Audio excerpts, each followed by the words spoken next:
दुनिया में अजीबो गरीब अनगिनत किस्से हैं जो हमें विचित्र और चमत्कारिक लगते हैं। ऐसे ही एक किस्से से आपको रूबरू कराने जा रहे हैं इस वीडियो के माध्यम से।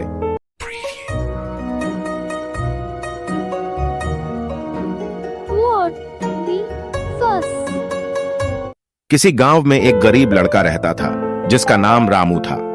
वह गांव के पास एक जंगल में रहता था और वहां अकेले ही अपनी जिंदगी जीता था।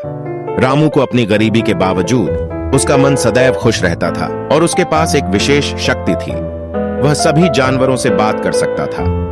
एक दिन रामू यात्रा के दौरान जंगल में एक बड़े हीरे के पास पहुंचा। हीरा पर एक चिट्ठी छिपी हुई थी जिसमें लिखा था, यदि तू मुझे छोड़ देता है तो मैं तुझे एक मनोरथ पूरा करने की शक्ति दूंगी। रामू ने उस हीरे को छोड़कर चिट्ठी को लेकर गांव वापस आ गया और उस चिट्ठी को सभी के सामने पढ़ाया।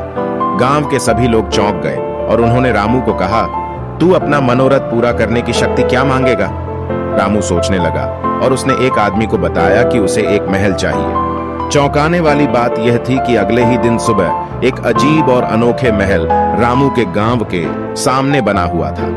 यह घटना सभी को हैरान कर दी और रामू की प्रतिष्ठा में 4 चांद लग गए। वे सभी रामू की आदर्शता और दृढ़ संकल्प के प्रतीक के रूप में उस महल को मानते थे।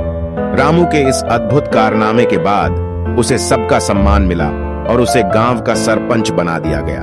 उसकी गरीबी खत्म हो गई और वह खुद को धनवान और समृद्ध महसूस करने लगा।